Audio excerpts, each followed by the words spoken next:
الحمدللہ الذی ہدانا لہذا وما كنا لنہتدی لولا ان ہدانا اللہ فللہ الحمد رب السماوات ورب الارض ورب العالمین ولہ الکبریاء فی السماوات والارض وہو العزیز الحکیم فاعوذ باللہ من الشیطان الرجیم بسم اللہ الرحمن الرحیم اللہ ولی الذین آمنوا یخرجوہم من الظلمات الی النور والذین کفروا اولیاءهم الطاغوت یخرجونہم من النور الی الظلمات اولئک اصحاب النار هم فیہا خالدون وقال تعالی ادعو الی سبیل ربک بالحکمۃ والموعظۃ الحسنہ وجادلہم باللتی ہی احسن صدق اللہ العلی العظیم۔ محترم ناظم شہر جناب انجینئر واجد قادری صاحب، محترمہ فہیم النساء صاحبہ ناظمہ شہر جماعت اسلامی ہند اورنگ آباد، جماعت اسلامی کی مختلف مقامی جماعتوں کی محترم ناظمات، قابل احترام ماؤں اور بہت ہی عزیز بہنوں اور پیاری بیٹیوں، السلام علیکم ورحمۃ اللہ وبرکاتہ۔ آپ کا یہاں جمع ہونا، اپنے وقت کو یہاں لگانا، ہم دعا کرتے ہیں کہ اللہ رب العزت یہ باعث برکت ہو، آپ کے جمع ہونے کو اللہ رب العزت مبارک قرار فرما دے، آپ کی شرکت آپ کی اپنی ذات کے لیے بھی، اس شہر اور اس پورے ملک کے لیے باعث خیر و برکت ثابت ہو جائے۔ یقین مانیے بہنوں، کئی ایام مختلف قسم کے کاموں میں لگانے کے مقابلے میں حضور کریم صلی اللہ علیہ وسلم کی اہم سیرت جس کا تعلق دعوت سے ہے، اس کے بارے میں سننا، اپنے جذبوں میں نمو کی کوشش کرنا، انہیں پروان چڑھانے کے لیے محنت کرنا اور اس کے لیے وقت لگانا، یہ ان سب ایام کے کاموں کے مقابلے میں بہت قیمتی اور اجر کے لحاظ سے بہت بڑا ہے۔ جماعت اسلامی ہند سے وابستہ تمام ہی ارکان اور کارکنان، چاہے وہ مرد ہو یا خواتین ہو، ان کے لیے یہ انتہائی ضروری ہے کہ وہ اپنی زندگی کو دعوت اورینٹیڈ بنائیں۔ نبی مکرم حضرت احمد مجتبیٰ محمد مصطفیٰ صلی اللہ علیہ وسلم کی پوری زندگی کو پڑھ جائیے، آپ صلی اللہ علیہ وسلم کی پوری زندگی کا محور اور مرکز اگر کوئی چیز تھی تو وہ دعوت تھی۔ اصحاب کرام رضوان اللہ علیہم اجمعین کی زندگیوں میں کوئی چیز تھی تو وہ دعوت تھی۔ کوئی لمحہ ایسا نہیں تھا کہ انہیں اس بات کا احساس نہ رہا ہو کہ وہ داعی ہیں، کوئی لمحہ۔ اب کیا وجہ ہے کہ امت مسلمہ جو یہاں بالعموم اس ملک بھارت میں بستی ہے اور بلکہ ساری دنیا میں بستی ہے، انہوں نے اپنی زندگیوں کا محور اور مرکز دعوت کو نہیں بنایا، جبکہ قرآن مجید کی آیت ہمیں بہت صاف یہ بات بتاتی ہے کہ دعوت ہی وہ اہم ترین کام ہے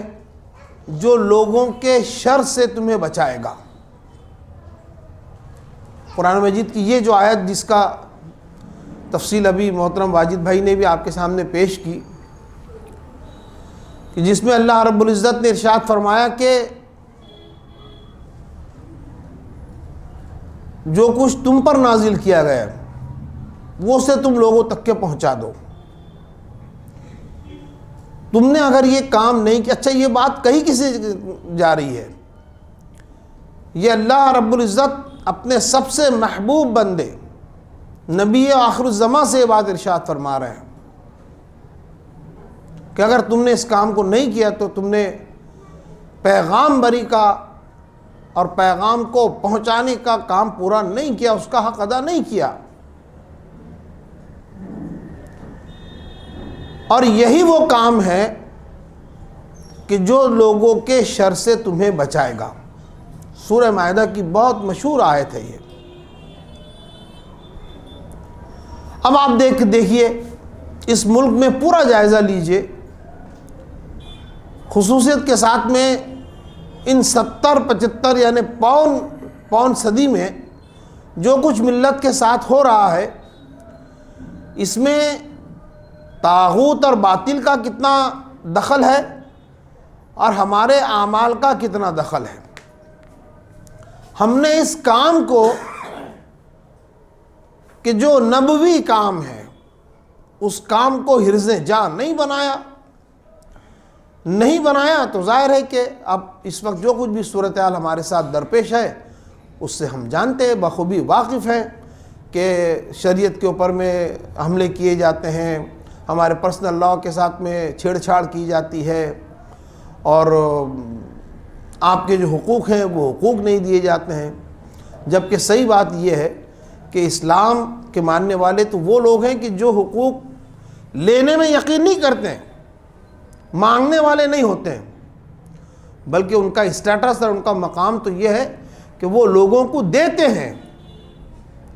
لیکن چونکہ ہم نے اس اہم ترین مشن کو پورا نہیں کیا،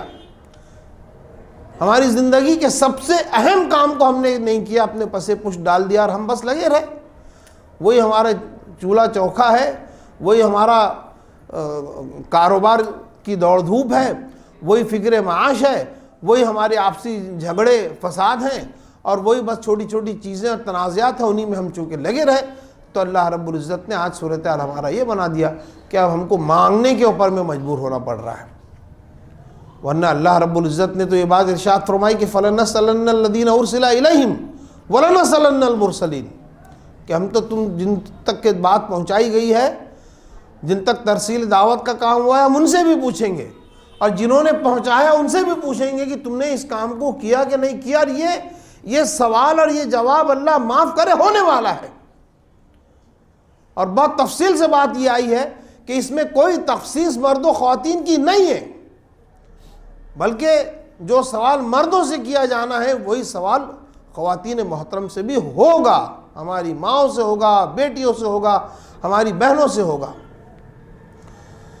یہ اللہ تعالیٰ کا بہت کرم ہمارے ساتھ میں ایکسٹرا کا ہے، ایکسٹرا بینیفٹ جس کو ہم کہتے ہیں، کہ اللہ رب العزت نے ہم کو اللہ کے نبی صلی اللہ علیہ وسلم کی امتی بھی بنایا، اور اس کے ساتھ ساتھ میں یہ فکر و شعور عطا فرما دیا کہ صاحب زندگی کا ایک مقصد ہے، اس کا ایک مشن ہے، نصب العین ہے، اور اس کے لیے ایک اجتماعیت سے وابستگی اختیار کرنا ضروری ہے۔ یہ آپ کے ساتھ میں ایک ایکسٹرا کا بینیفٹ ہے، لیکن ایکسٹرا کا بینیفٹ ہونے کے ساتھ ساتھ میں ایکسٹرا کی ایک رسپانسبلٹی بھی ہے، ایک ذمہ داری بھی ہے، کہ جب آپ اس بات کو سمجھ چکے ہوں، میں اس بات کو سمجھ چکا ہوں کہ اس کام کو مجھے کرنا ہے، اور سمجھنے کے باوجود میں اپنے آپ کو اس پر تیار نہیں کرتا ہوں، میں اس کے لیے وقت کو فارغ نہیں کرتا ہوں، میں آخرت اورینٹڈ اپنی زندگی کو بناتا نہیں ہوں، میں دعویٰ اورینٹڈ اپنی زندگی کو نہیں بناتا ہوں، تو خدا نخواستہ ثم خدا نخواستہ کل قیامت میں اس کا سوال مجھ سے ہوگا، میری محترم بہنوں آپ سے ہوگا۔ تو اس سوال کے جواب کو سرچ کرنے کی، معلوم کرنے کی، اس کا جواب حاصل کرنے کی بہرحال کوشش ہم سب کو کرنا چاہیے۔ وقت اب ہمارے پاس میں نہیں ہے، وقت بالکل نہیں ہے۔ ہم نہیں جانتے کہ اللہ رب العزت نے اس ملک ہندوستان میں، اس ملک بھارت میں ہمارے لیے مستقبل کو کیا کر رکھا ہے، لیکن اس مستقبل کو تبدیل کر سکتے ہیں۔ اللہ رب العزت کی نصرت شامل حال ہو سکتی ہے۔ یہ شامل حال اسی وقت ہو سکتی ہے کہ جب ہم اس بات کو سمجھیں۔ جماعت اپنے ارکان، کارکنان اور اپنے کیڈر سے اور اپنے متفقین سے، اپنے وابستگان سے مستقل یہ بات کہتی چلی آ رہی ہے کہ دعوت ہماری زندگی کا سینٹرل آئیڈیا ہے۔ دعوت جماعت اسلامی ہند کے 4 سالہ جو میقات ہوتی ہے، اس میقات کا سینٹرل تھیم ہے، مرکزی عنوان ہے۔ جتنے شعبے جات ہم نے بنایا، قیام عدل و قسط ہو، اسلامی معاشرہ ہو، یا پھر تربیت ہو، یا تنظیم ہو، یا پھر خدمت خلق ہو، یہ تمام کے تمام شعبے جات اصل جس چیز کو سپورٹ کرنے والے ہیں وہ یہ دعوت کا کام ہے۔ ادعو الی سبیل ربک بالحکمۃ والموعظۃ الحسنہ وجادلہم باللتی ہی احسن فاذا الذی بینک بینہ عداوۃ کأنہ ولی حمیم۔ سب سے آخری میں جو بات ارشاد فرمائی گئی ہے وہ یہ کہ دیکھو تم بلاؤ لوگوں کو اللہ کی طرف حکمت کے ساتھ اور موعظہ حسنہ کے ساتھ اور ان کے ساتھ میں مجادلہ احسن کرو، لیکن اس کے جواب میں جو بات ارشاد فرمائی گئی ہے وہ یہ کہ اس کے آخر میں کہ تم دیکھو گے کہ اس کام کی برکت سے تمہارے وہ لوگ جو تمہارے جانی دشمن تھے وہ تمہارے جگری دوست بن گئے۔ کیا فارمولہ ہے یہ، دیکھیے آپ، کیا غیر معمولی فارمولہ ہے، اور افسوس اس بات پر ہے کہ ہم اس فارمولے کو سمجھ نہیں سکے۔ بہرحال اللہ رب العزت کا پھر بھی شکر و احسان ہے اس پہلو سے کہ آج سے 10 سال کے مقابلے میں آج گزشتہ سالوں میں جو بیداری آئی ہے، ملت کا ایک بڑا طبقہ ایسا ہے کہ جو اب اس کو کام سمجھنے لگا ہے، وہ اس کی باریکیوں میں اترنا چاہتا ہے، اس کام کو کرنا چاہتا ہے، لیکن اس کام کا سرا بالعموم بہت سے لوگوں کو ملتا نہیں۔ ہم تو خوش نصیب ہیں کہ ہم کو ہمارے ذمہ داران، ہمارا دستور، ہماری پالیسی پروگرام بہت تفصیل کے ساتھ میں ہم کو سمجھاتا ہے۔ ہر میقات کی ابتدا میں اس کی تفہیم کرائی جاتی ہے کہ صاحب دعوت کیا ہے، کس طرح سے اس کام کو کرنا ہے، اس کا منصوبہ کیا ہے، اس کا پلان کیا ہے۔ ہم سے یہ بات کہی گئی ہے بہت چھوٹا ٹارگٹ ہے، بہت ہی چھوٹا ٹارگٹ۔ وہ چھوٹا ٹارگٹ کیا ہے؟ ہم سے یہ کہا گیا کہ ہر رکن کارکن مرد ہو یا خاتون ہو، انہیں پورے 4 سال میں 5 ایسے وطنی بھائی یا بہنوں تک، اگر کوئی خاتون ہے تو ان کو وطنی بہنوں تک، اور اگر کوئی مرد ہے تو ان کو اپنے وطنی بھائیوں تک کے اسلام کو ایسے پیش کر دینا ہے کہ جسے کہا جا سکتا ہے کہ صاحب یہ کما حق کو ادا کر دیا گیا، اس کا حق پوری طرح سے پہنچا دیا ہے۔ اب اللہ رب العزت کے حصے کا کام ہے کہ اللہ رب العزت انہیں توفیق دے، ورنہ ہم نے تو اپنے طور پر بات پہنچا دیا۔ دیکھیں بہت چھوٹا ٹارگٹ ہے، یہ زیادہ بڑا نہیں ہے، لیکن یہ ٹارگٹ بھی کنسسٹنسی چاہتا ہے، توجہ چاہتا ہے۔ آپ اندازہ لگائیے کہ اگر ہم میں سے ہر شخص نے صرف اتنے ٹارگٹ کو یاد رکھا اور توجہ کے ساتھ میں اور اپنے آپ کو گویا اس طرف کنسنٹریٹ کر کے اس کام کو کیا، تو اس ملک بھارت میں ہم لوگ لاکھوں ہیں۔ اب دیکھیے کتنی تیزی کے ساتھ میں منظرنامہ بدل سکتا ہے، منظرنامہ بالکل بدل سکتا ہے۔ تب ضرورت اس بات کی ہے آج اس 2020 کے ختم ہونے پر، بہرحال ہم کو اس بات کا عزم کرنا چاہیے کہ ہم اپنے آپ کو، اپنی زندگی کو ہم دعوت کے لیے وقف کریں گے۔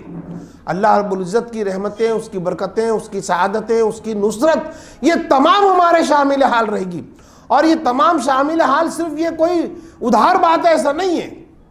بلکہ دعوت کے کام کو کرنے میں اللہ رب العزت نے بہت سارے نقد انعامات کا بھی ذکر فرمایا ہے۔ اس میں سے سب سے بڑا نقد انعام جو ہے وہ یہ، جس کا بھی ہم نے ذکر کیا کہ اللہ رب العزت تمہارے وہ دشمن جو تمہارے دشمن ہیں، جانی دشمن ہیں، ان کو جانی دوست بنا دے گا۔ اور دوسری وہ بات ہے کہ جس میں اللہ رب العزت نے ارشاد فرمایا کہ تمہیں لوگوں کے شر سے محفوظ کرے گا۔ فسادات کیوں ہوتے ہیں؟ اس کا اپنے بہت سارے آیام ہیں، بہت سارے کارنر ہیں، پہلو ہیں، لیکن ایک پہلو یہ بھی ہے جس پر ہمیں غور کرنا چاہیے کہ ہم نے چونکہ لوگوں تک کے اللہ کے دین کو، اس کے کلام کو، اس کے نبی محترم صلی اللہ علیہ وسلم کی سیرت کو نہیں پہنچایا، انہیں نہیں بتایا کہ تمہارے شانتی کا راستہ کیا ہے، تمہارے لیے شانتی کا سندیش کیا ہے، چونکہ ہم نے نہیں بتایا، انہیں نہیں بتایا، تو وہ ہمارے جانی دشمن بنے ہوئے ہیں۔ تو میری محترم بہنوں، جماعت اسلامی سے وابستگی کا یہ ایک بہت بڑا، بہت غیر معمولی انعام اور بہت بڑا فائدہ ہے۔ اللہ تعالیٰ نے بہت سارے انعامات ہم پر کیے ہیں، اس میں سے یہ ماشاءاللہ ایک بڑا انعام ہے کہ ایک اجتماعیت سے وابستگی اختیار کروایا، اس کا موقع دیا۔ لوگ بھٹکتے ہیں، برسہاں برس بھٹکتے ہیں، لیکن انہیں کوئی راستہ نہیں ملتا، لیکن شاید ہم میں سے بہت سارے ایسے ہوں گے کہ یہ تحریک ان کے گھروں تک، ان کے دروازے تک پہنچ کر کے دستک دی، اور دستک دینے کے نتیجے میں یہ تحریک اور یہ مشن اور یہ نظم العین کا شعور اور آسرا ہمیں ہمارے گھر پر آ کر کے، ہمارے دستک دے کر کے ہمیں نصیب ہوا ہے۔ لیکن بہت ساری بہنیں ایسی بھی ہے بیچاری کہ جو چاہتی ہیں، جو زندگی کا راستہ ڈھونڈ رہی ہیں، جن کے پاس میں تمام وسائل ہیں، آرائش ہے، آسائش ہے، زندگی کی تمام لگژریز ہے، لیکن اگر نہیں ہے تو دل کا وہ اطمینان، سکون، وہ چین انہیں نصیب نہیں ہے، من کی شانتی انہیں نصیب نہیں ہے۔ لیکن ہم لوگ ہیں کہ ہم بس اپنے ہی کاموں کے اندر میں لگے ہوئے ہیں۔ اب ضرورت اس بات کی ہے کہ ہم اپنے آپ کو اپنے کاموں کے ساتھ ساتھ میں اپنے وطنی بہنوں کی آخرت سازی کے لیے بھی ہم استعمال کریں۔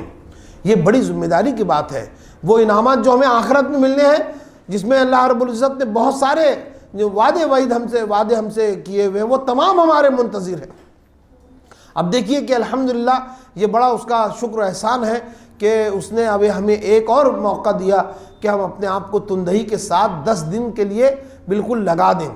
اور وہ من الظلمات الی النور والی جو مہم ہے، جو انشاءاللہ 22 جنوری سے شروع ہونے والی ہے، اس کے سلسلے میں ہم نے پلاننگ کر لی ہے، اور مجھے یقین ہے کہ حلقہ خواتین کے ذریعے سے بھی اورنگ آباد کی جتنی جماعتیں ہیں انہوں نے اپنی پلاننگ بھی انشاءاللہ عزیز کی ہوگی۔ اب دیکھیے کہ ہمارے گھر میں کوئی تقریب ہوتی ہے،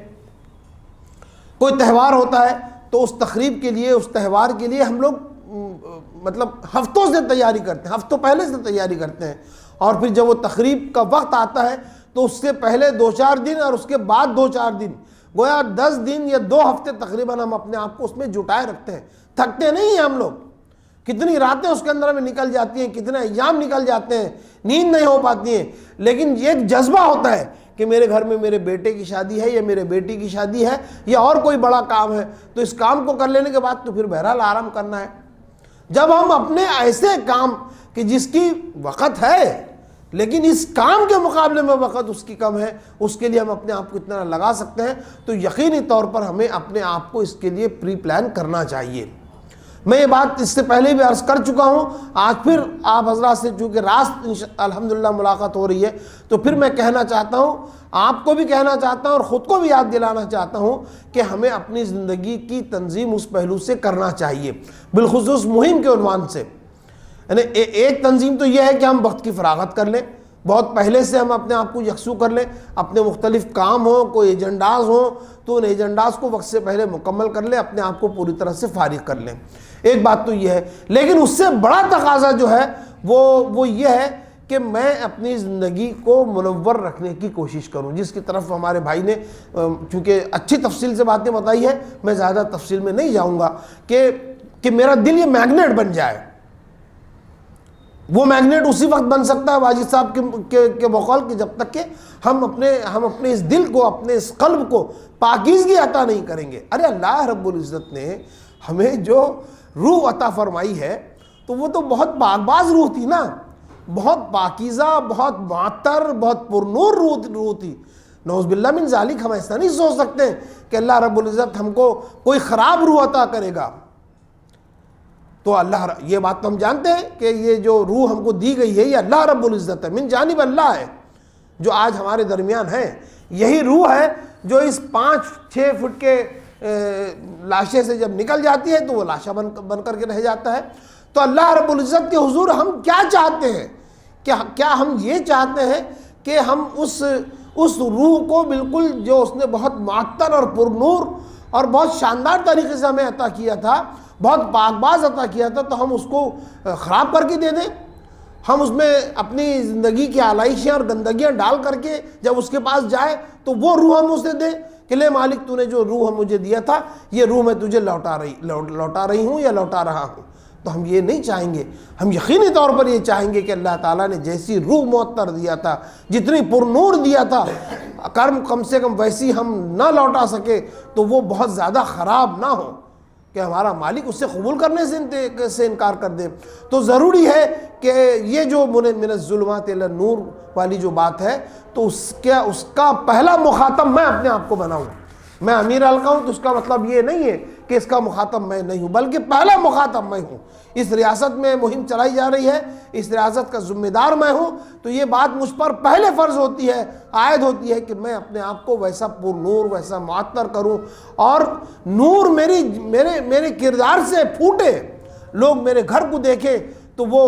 میرے گھر کی طرف اٹریکٹ ہو، لوگ مجھ سے ملیں، مجھ سے بات کریں، میرے اعمال کو دیکھیں، کردار کو دیکھیں، تو وہ چاہے کہ مجھے اس شخصیت سے قریب ہونا چاہیے، وہ چاہے۔ لیکن اگر میری شخصیت بھی دوسروں شخصیتوں کی طرح سے، میرا کردار، میرا کیریکٹر بھی ویسا ہی کہ جیسا عرف عام ہوتا ہے، باقی دنیا میں جو لوگ ہوتے ہیں اس طرح سے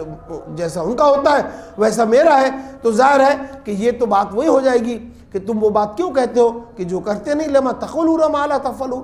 بہت غلط بات ہے یہ۔ تو لہٰذا پہلی ضرورت یہ ہے کہ میں اور آپ کہ جو داعی اللہ ہیں، جو اللہ کے اس دین کے داعی ہیں،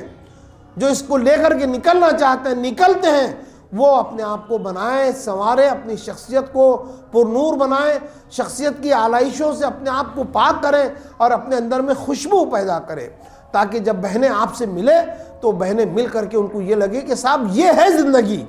یہ ہے کردار، یہ ہے وہ خواب جو میں دیکھا کرتی تھی کہ مجھے ایسے لوگوں کا ساتھ ملنا چاہیے۔ تو یہ پہلی ضرورت ہے۔ دوسری ضرورت وہی ہے جو ہم نے آپ سے عرض کیا کہ اپنے آپ کو اس کے لیے تیار کیجئے، پلان کیجئے، اور روزانہ ہم یہ نہیں کہتے ہیں کہ پورے 10 دن کے لیے آپ اپنے جو ذمہ داریاں ہیں گھریلو اور آپ کی معاشرتی سماجی جو ذمہ داریاں ہیں اسے چھوڑ کر کے آپ نکل جائیں، ہم یہ بھی نہیں چاہتے ہیں، لیکن اپنے اوقات کا اچھا خاصا حصہ جو ٹائم کلر فیکٹرز ہیں ان فیکٹرز کو آپ کل کیجئے، اس فیکٹرز کو آپ کم کیجئے اور وقت زیادہ سے زیادہ فارغ کر کے آپ نکلیے۔ تیسری ضرورت جو اس موقع پر میں کہنا چاہتا ہوں اور جو بہت اہم ہے کہ مہم ہمیں صرف جو ہے کیا کہیے کہ ایک مومنٹو عطا کرے گی یا ایک مومنٹم عطا کرے گی۔ ایسا نہیں ہے کہ صاحب آپ کو 10 دن کام کرنا ہے اور اس کے بعد میں پھر گھر بیٹھ جانا ہے، نہیں، بلکہ ایک مومنٹم جب مل جاتا ہے تو اس کے بعد میں اسے جاری رہنا چاہیے۔ اللہ رب العزت نے موقع دیا، چونکہ اجتماعی کام ہوتا ہے، ایک مہم جیسی ہوتی ہے، بہت سارے لوگ اس کام کو کرتے ہیں تو ایک جذبہ اور اس کے اندر میں نمو پیدا ہوتا ہے، تو اس کو ہم کو باقی رکھنے کی کوشش کرنی چاہیے۔ اور دعوت بذریعہ لائف اسٹائل جس کو کہا گیا ہے کہ صاحب آپ کے گھر کو دیکھ کر کے اگر کوئی وطنی بہن آپ کے گھر پہ آ جائے یا کوئی وطنی بھائی آپ کے گھر پہ آ جائے تو وہ یہ دیکھے کہ یہاں ان کے درمیان آپسی تعلقات کتنے الٹیمیٹ ہیں،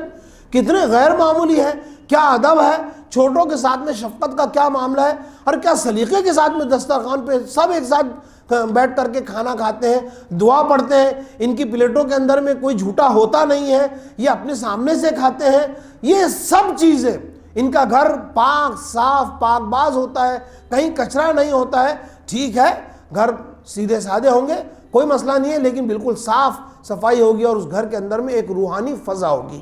تو دعوت بذریعہ لائف اسٹائل کے یہ بہت ضرورت ہے کہ ہم اپنی مہم سے پہلے سے اپنے آپ کو اس طور پر بھی تیار کریں کہ جب ہمارے بھائی بہن ہمارے گھروں پر آئیں، ان کے ساتھ خاندانی تعلقات استوار ہوں تو وہ ہماری زندگیوں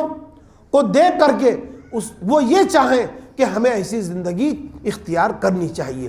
تو یہ ہم اگر نہیں کریں گے نا تو آپ دیکھیے کہ یہ سب پورے دوڑ بھاگ، یہ اجتماعات، یہ پروگرام، کانفرنسز، یہ ملاقاتیں، یہ بہت زیادہ اس کا کوئی فائدہ ہم کو ملنے والا نہیں ہے۔ ٹھیک ہے زمین پر چلت پھرت کچھ نظر آئے گی، میڈیا میں کچھ واہوائی ہو جائے گی، یا مختلف پروگرامز کے اندر میں فوٹو شوٹنگ ہو جائے گی اور ادھر ادھر جو ہے تو کچھ واہوائی مل جائے گی، لیکن اس کے دیر پا اثرات نہیں رہیں گے۔ اور یہ جو آج جو ایشوز ہیں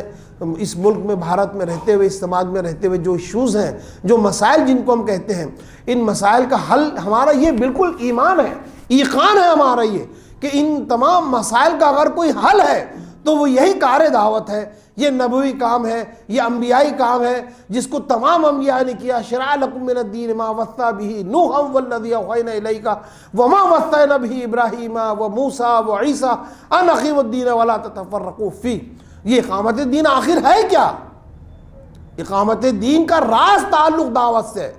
دعوت کے بغیر اگر ہم یہ سمجھتے ہیں کہ اقامت دین ممکن ہے تو یہ نیکسٹ ٹو امپاسبل ہے۔ تو اقامت دین یہی ہے، انبیاء کرام نے اس کام کو کیا ہے، جتنے انبیاء کرام اس دنیا میں تشریف لائے ان سب نے اس کام کو کیا ہے کہ وہ اپنے درمیان رہنے والے برادر۔ اچھا بہت آسان ہے یہ، مطلب اس کے لیے اس کام کو ہم نے ایک بوجھ سا بنا لیا ہے، یہ سمجھے کہ صاحب اس کے لیے ٹائم نکال کر کے جانا پڑتا ہے۔ میری بہنوں، آپ کے گھر میں کتنے لوگ آتے ہوں گے، آپ کے آس پاس کے، آپ کے پڑوسیوں سے آپ کے تعلقات ہوں گے، بس آپ کو وہ اورینٹیشن دعوت کا رکھنا ہے، آپ کو علیحدہ سے وقت اس کے اوپر میں ہمیشہ فارغ کرنا ہے، ایسا نہیں ہے۔ ہاں مہم کے لیے شاید آپ کو مختلف اجتماعات ملاقاتوں کے لیے کچھ کرنا پڑے گا، کچھ پروگرامز ہوں گے وطنی بہنوں کے تو اس کے لیے جانا پڑے گا، لیکن دعوت کو اگر ہم نے اپنی زندگی کو دعویٰ اورینٹیڈ بنا لیا، ہمارا انداز، ہماری گفتگو، ہماری دلیلیں، ہمارا اپروچ اگر یہ دعوتی ہوگا، کتنے لوگ ہم سے اٹیچ ہوتے ہیں، دودھ والے آتے ہیں، فلاں آتے ہیں، گھر میں شاید کسی کے کام والی بھی آتی ہوں گی، یا اور بھی ہمارے تعلقات ہوتے ہیں، تو ان تعلقات کے ساتھ میں ہم کو دعوتی برتاؤ کرنے کا ہے، فقط اتنا ہی ہے۔ اس کو ہم اس انداز سے انشاءاللہ العزیز لیں گے تو اس دنیا میں بھی سرخ روئی اور کامرانی اور کامیابی ہمارے قدم یقیناً چومے گی، یقیناً چومے گی، اور آخرت میں اللہ رب العزت کی جو کامیابی ہے وہ ہمارے شامل حال یقیناً رہے گی۔ اور وہ جو کامیابی ہے کہ جس جنتوں کا اللہ تعالیٰ تذکرہ فرماتا ہے وہ تو بہت الٹیمیٹ ہے، بیونڈ امیجنیشن ہے، ہم اس کا اندازہ نہیں لگا سکتے ہیں، ہمارے انداز سے، ہماری سوچوں سے پرے ہے وہ کہ وہ جنت کیسی ہوگی۔ وہ جنتیں ہمارا انتظار کر رہی ہیں، اور یہ تو آج اس سائنٹیفک ایج میں سب سے پروفڈ گھٹنا ہو چکی ہے کہ صاحب اس دنیا کے بعد ایک دنیا اور آنے والی ہے۔ اگر کوئی سائنٹیفک انداز سے سوچتا ہے تو اس بات کو جھٹلا نہیں سکتا۔ تو الحمدللہ ہم تو خوش نصیب ہیں کہ ہمارا ایمان ہے کہ ہمارے ان تمام کیے گئے کاموں کا، افعال کا، نیکیوں کا اجر اللہ رب العزت کا محفوظ ہے، اور دوسری زندگی ہمارے لیے بالکل منتظر ہے۔ تو اب ہم یہ کہتے ہیں کہ صاحب موت آئے گی تو ہم آن ڈیوٹی مریں، اس سے زیادہ خوش قسمت بات کیا ہو سکتی ہے کہ آپ اور میں اس کار دعوت پر معمور رہے، مستقل متوجہ رہے، اور اسی حالت میں اللہ رب العزت اگر موت سے ہمکنار کر دے، دائی اجل کو اگر ہم لبیک کہہ دیں، تو شاید میرا مالک، آپ کا مالک ہمیں اس حال میں دیکھ کر کے مسکرائے گا، کہے گا کہ میرا بندہ یا میری بندی یہ آن ڈیوٹی میرے پاس آئی ہے۔ تو شاید ہم سے کوئی حساب کتاب نہ ہو۔ اللہ رب العزت ہم سب کے لیے آسانیاں پیدا کرے۔ وما علینا الا البلاغ، وآخر دعوانا ان الحمد للہ رب العالمین۔